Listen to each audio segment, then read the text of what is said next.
Hey everyone, welcome to another session as part of Vedcraft series. In today's session, we are going to talk about how you can use OpenAI's ChatGPT for building enterprise applications. So let's get started on customizing OpenAI's ChatGPT for enterprise applications. So I've identified 5 different patterns which you can apply in an enterprise context.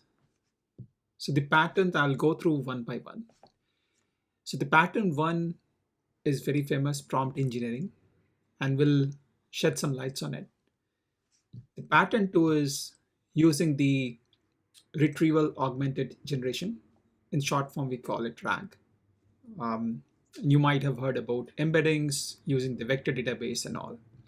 That's the second pattern.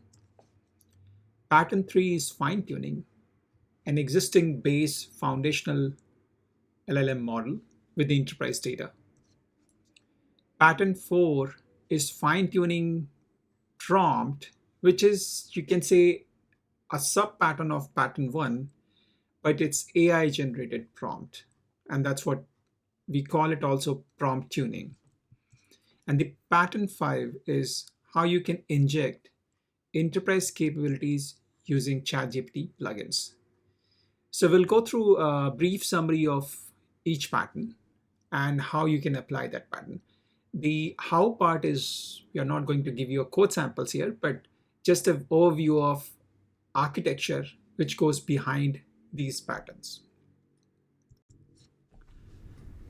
So pattern 1, which is prompt engineering, as you might already know, that to interact with LLMs, you need to specify good prompts, right? So which is instructing the LLMs how you want them to respond, right? So in general, as a new user, I can use simple prompts, and there are lots of GitHub repositories or lots of examples on the web nowadays you will find, and there are websites now who can help you generate good prompts or give you examples of good prompts. But in this pattern, we are talking about how you can make it using a component, which we are calling it as a prompt manager. So the prompt manager is the architecture, you can say, consider as a design component or a component which you will build in a system, and the responsibility of that to generate the prompt with the context data what you are specifying. So when an example is when you are initiating, say you have a chatbot which is initiating a chat session, the chatbot will ask a question, prompt manager will take that question, and it, based on the question, it can also call an API to retrieve any data from backend system, because that's your component, right? That's not ChatGPT. That's your component. You can customize as per what you want. So the prompt manager can call an API, build that context, and generate that prompt based on the question, and then call the open API, whether it's chat completion API or any other API endpoints we are talking about here. So that way you are building prompt dynamically. That's what I would call it as. So prompt manager is not like a static prompt. It's in pattern 1, you are applying the concept of prompt engineering so that you can build the prompt dynamically. And that's very useful pattern when you want to use it in simple scenarios where you have some dynamic data, so you want to inject certain things in the prompt itself. So it's a good start, I would say, when you're applying it for conversational experience, for Q&A kind of building chatbot experience. So pattern 1 gets applied in that scenario most probably. And there are different prompt engineering techniques you must have heard about, like few shot prompting, zero shot prompting, chain of thought, and there are libraries like LangChain which can help you build that chain of prompts as well to make sure that you reach to the desired outcome, right? So mind you, right, that you can evolve your component, like the prompt engineering component, in a way that it can support these different techniques, right? So that component can become very complex indeed. So that is the first pattern. The second pattern is more about how you can say it's extension of pattern 1, in which what we are doing is we are now using an embedding. And what I will tell you what an embedding is in simple words. It's consider it, you have a large document like a PDF or website document or any document. Now, in order to make sure that the LLMs give you appropriate response and avoid hallucination, what you can do is that you can generate embeddings before even sending it to LLMs, right? So that embeddings you generate pre-hand before even the search operation begins. And then what you can do is that before even talking to the LLMs, you query the embeddings database, which is this case is vector database, and you retrieve that response and then use that semantic search capability before you're basically augmenting your prompt manager to handle that embedding and to talk to the vector database, retrieve that semantic search, and then add that search result when you are sending the prompt back to OpenAI. So there are different databases available, like from vector database storage, but you can also go for either go for a very specialized solution like Milverse and Chroma and others, or you can also find extensions of existing database solution which you already have. So you don't need to reinvent the wheel. For example, Postgres has a PG vector which you can use, but there are other specialized vector databases to store the embedding. But from overall flow perspective, I just want to give you one single view of what are the components and involved in this pattern. Is that suppose when you are again building the same chatbot, you're extending the capability, but before even doing that, what you need to do is, I'm just giving you a reference architecture, right? So suppose you have a document storage system, you have PDFs, you have other documents, you drop it into AWS S3 like bucket, and then there is a document ingestion process component, which is, its job is to orchestrate the whole ingestion process. That component will fetch the document as you drop the document. It will generate the embedding. Now to generate the embedding, you need some component which can do this. In this case, we are considering you are calling OpenAPI has an embeddings API, which can generate the embeddings from the chunk of the text which you are extracting from the document. So you now have the embeddings. Now you want to store that embedding in the vector database. With that, you are now ready. You're ready for initiating the search experience. So say that you got a search from your chatbot and the prompt manager got that search component. Now in the pattern one, we fetched the data from APIs. You can still do that. That's an optional step. Now you have another component in the process, which is your search API. Now the search API is gonna look into that vector database for the right embeddings. Again, before even going to that, what you need is embedding of your question. So just to make sure you have to regenerate the embedding based on the question the user is asking for. So you call the embedding API, get the search and pass it along to the search API, and then search into the vector database.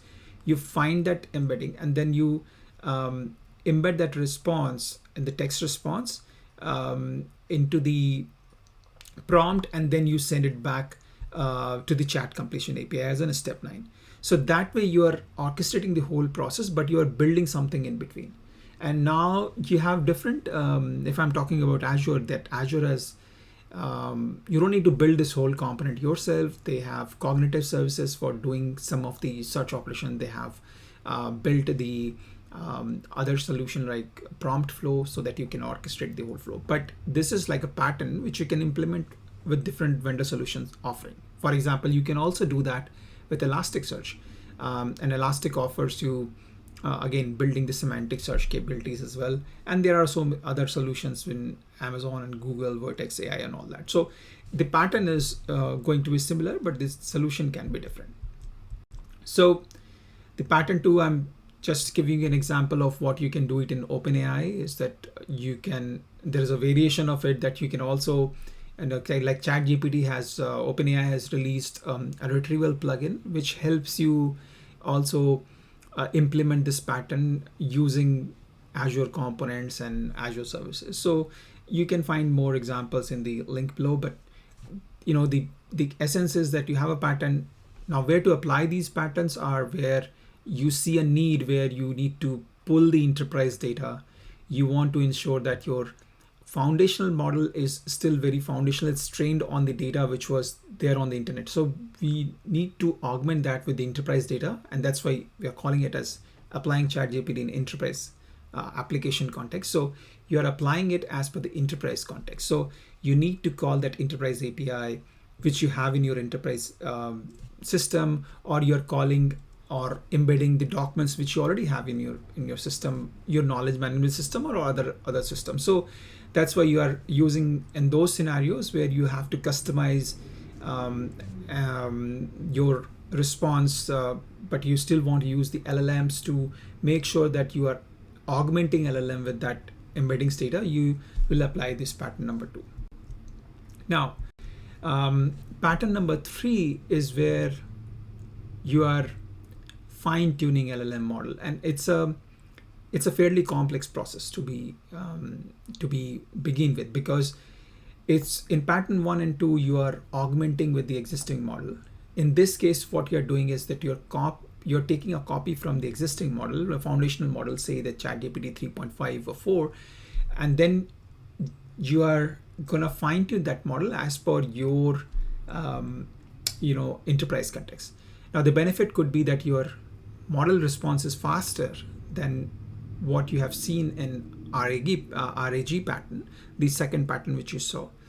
But in that case, you have to do a lot of pre-processing. So you're adding more complexity beforehand, right? So usually what happens from the steps, and this is what I extracted from OpenAI documentation, that you need to first prepare the data, what you want to train your model with, very simple step.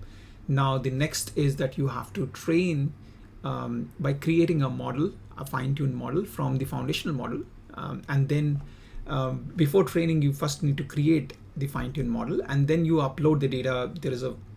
There could be a size limit, but you can write a batch process or some other process in your enterprise which can upload the data back to the OpenAI model we are talking about here, and then you train the model, and you can do some internal testing that how the model is responding after the training, and then you have your fine-tuned model, and then you use that model in your chatbot or other experience. Now, like I said, it's a complex thing. Even OpenAI is saying do not use it unless you need it really, right? So pattern 1 and 2 are have more faster time to market. Performance could be another consideration in pattern 1 and 2, but based on the context, you need to decide whether you want to use pattern 1 or 2 or pattern 3 here. So we have seen these 3 patterns. Now the 4th pattern is, like I earlier said, it's a you can say a variation of pattern 1 and 2, where you still have the same foundational component like chatbot. In this case, I'm thinking that you're building a chatbot for enterprise for conversational AI experience, but that there can be other use cases. So in this example, in this pattern, you still have your prompt manager, but what's happening is that you are taking this whole prompt creation component. You are using the AI to generate the prompt itself, right? So you got a question now. To generate the prompt, you're not coding in your component itself. It's just calling another AI service, and that service, based on the data which you provide, is going to generate the prompt for you. So that's the complexity, is that you're adding another AI on top of AI, right? So, and then you call the completions API, and if you need to add any other data element, you can still do that. But that is the key thing which you are trying to do in pattern 4. Now jumping on the pattern 5 is where you are using ChatGPT plugin, and that's a new pattern which has emerged because they have released a few months back only the plugin interface, where you can call an external API using the plugin, and you can inject the data. The only caveat to this pattern is that it can be applied when the experience is held by ChatGPT. When you are saying that it's the experience, you're still using the experience component from ChatGPT, right? So that's why you can embed the plugin interface, and then the plugin has the responsibility to do that. So the benefit part is that you're not building the plugin, you are using the plugin. So say that you are using a travel booking site, they need to build the plugin and you are the user of the plugin, or you can also build the plugin for your enterprise. That's another use case. So it's more like UI rendering, or you can say it's a user experience centric solution or pattern where you will have to call that plugin from the experience part before even calling the LLM, and the plugin will take care of calling the API associated with plugin, and accordingly, like, you will then respond with the pre-formatted message to the prompt manager, and then prompt manager can do its job, right?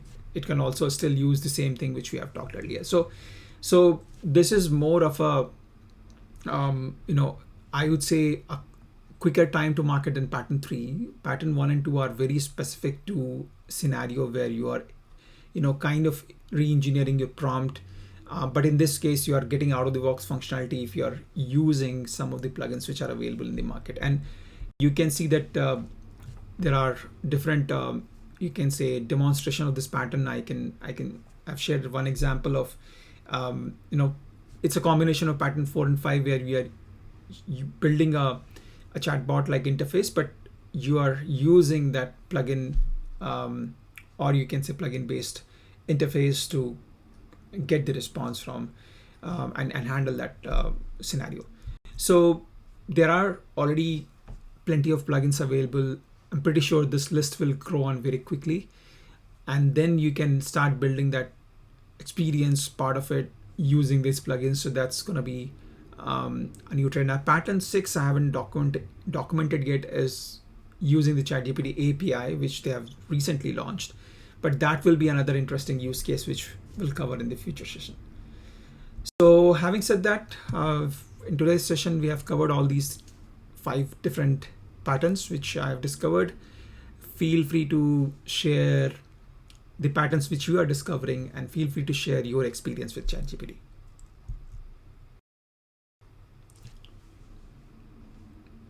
Now that we are concluding this session, I just want to showcase how these patterns have been applied by Microsoft in their GitHub Enterprise context as well.